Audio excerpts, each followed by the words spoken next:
Hello guys, welcome to my channel. তো আজকে আমরা 21 বলে সিনেমাটা এটা রিভিউ করতে চলেছি। So hairs the review. So এই সিনেমাটা কিন্তু একটা ইমোশনাল আর্মি সিনেমার ক্যাটাগরিতে পড়ে। বাট এই সিনেমাতে এই যে ইমোশনাল কানেকশান, এই যে একজন আর্মি অফিসারের জন্য আমরা একটা ইমোশন ফিল করব বা ইমোশনাল কানেকশান তৈরি হবে অডিয়েন্সের সাথে ক্যারেক্টারের, সেটা কিন্তু এই সিনেমাতে একবারেই বিল্ড হতে পারে না। সেটা কিন্তু সিনেমার একটা নেগেটিভ পয়েন্ট। বাট আমাকে যেহেতু নেগেটিভ পজিটিভ দূরেই বলতে হবে, এই জন্য আমি প্রথমে পজিটিভ পয়েন্টগুলো বলবো, যেটা খুবই কম, বাট কিন্তু নেগেটিভ পয়েন্টের সংখ্যা কিন্তু অনেক বেশি এই সিনেমাতে। তো প্রথমে পজিটিভ পয়েন্টগুলোর কথা যদি বলি, তো পজিটিভ পয়েন্টের মধ্যে প্রথম পজিটিভ পয়েন্ট আমার লেগেছে সেটা হচ্ছে ভিজুয়ালি। যে সিনেমাটা কিন্তু ভিজুয়ালি কিন্তু খুব ফ্রেশ, মানে আপনি যখন মানে এক্সট্রা অর্ডিনারি কিছু না, বাট খুব ফ্রেশ ফিল দেয় স্ক্রিনে দেখতে, যেটা ভাল লাগে। খুব ফ্রেশ একটা লোকেশনে শ্যুট করা হয়েছে সিনেমাটাকে, যেটা কিন্তু দ্বিতীয়ত এর মধ্যে এই সিনেমাতে তিনটে টাইম লাইন দেখানো হয়েছে। একটা হচ্ছে 1970, 1971 অ্যান্ড প্রেজেন্ট টাইম, মানে 2001-এর মানে প্রেজেন্ট টাইমের কথা, মানে ওই সিনেমা অনুযায়ী প্রেজেন্ট টাইম 2001 দেখানো হয়েছে, আর 1970, 1971 এই তিনটে টাইম লাইনে সিনেমাটা চলে। তো 1971-এ যেখানে আমরা সবাই জানি একটা ওয়ার সিচুয়েশন ছিল ইন্ডিয়া পাকিস্তানের মধ্যে, সেই ওয়ার সিচুয়েশনের মধ্যে এই যে একটা পুনা হর্স বলে একটা রেজিমেন্ট আছে, এই পুনা হর্স রেজিমেন্টে যেখানে অরুণ ক্ষেত্রপাল ইনি ছিলেন, ইনার টিমটাকে কীভাবে লিড করছেন এবং এদেরকে কীরকমভাবে ট্রেনিং দেওয়া হচ্ছে এবং আর্মি ক্যাম্পের ভিতরে কী কী টাইপের কম্পিটিশন হচ্ছে, সেটা নিয়ে কিন্তু সেটা নিয়ে কিন্তু ফার্স্ট হাফটা চলে এবং সেটা একটা সিনেমার পজিটিভ দিকের মধ্যে আছে।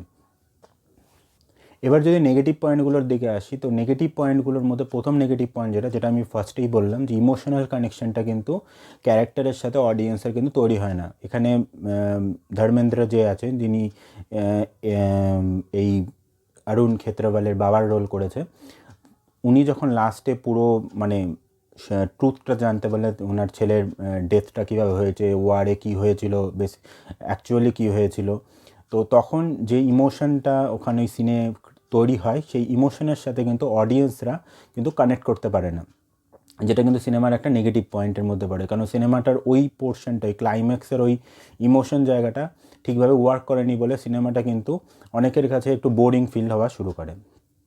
দ্বিতীয়ত এই সিনেমার মধ্যে হিরোকে সেরকমভাবে হিরোইক মুভমেন্ট বা গুজবাম্প ডায়লগস আর একটা যে হিরোইকভাবে প্রেজেন্ট করা, কারণ হিরোকে ফার্স্ট মানে ইন্ট্রো সিনটাই হিরোর খুব মানে পুওরভাবে দেওয়া হয়েছে, মানে হিরোকে ওইরকমভাবে লার্জার দ্যান লাইফ একটা যে হিরোইক প্রেজেন্ট, কারণ অবভিয়াসলি এটা যে তার ডেবিউ সিনেমা যে হিরো, তো তাকে কোনো হিরোইকভাবে প্রেজেন্টেশন কিন্তু এখানে দেওয়া হয়নি।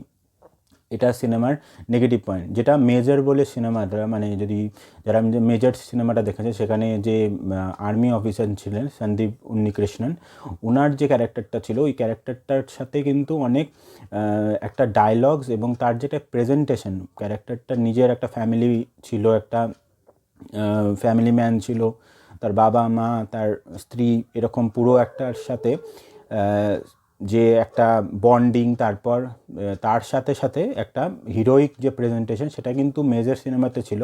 ওই ক্যাটাগরির সিনেমাতে এটাও যেহেতু পড়ে, কিন্তু এখানে কিন্তু হিরোকে সেভাবে সেই ডায়লগস এবং সেই প্রেজেন্টেশনটা কিন্তু হিরোকে সেরকম দেওয়া হয়নি, যেটা কিন্তু সিনেমার মধ্যে আসলে এখনও অবধি মানে এত আর্মি সিনেমা তৈরি হয়ে গিয়েছে যে এখন যদি আপনাকে একটা out and out army cinema দেখাতে হয়, তাহলে আপনাকে সেটাকে একটা ইউনিকভাবে এবং একটু নতুনভাবে প্রেজেন্টেশন করতে হবে। মানে এই সিনেমাতে যে সিনগুলো দেখানো হয়েছে, আপনার দেখে মনে হবে এইরকম সিন আমরা আগের কোনো সিনেমাতেও দেখেছি।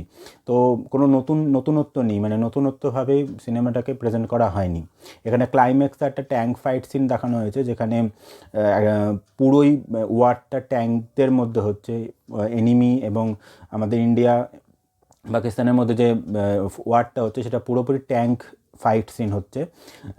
আই থিঙ্ক ওটাই ছিল ব্যাটেল অফ বসন্তর যে জায়গাটাতে ব্যাটেল হয়েছিল, সেটাকে আর্মি ফাইটই ছিল, কিন্তু সেটাকেও একটু নতুনভাবে, একটু অন্যরকম ইউনিকভাবে দেখালে আমার মনে হয় একটু ভালো হতে পারতো।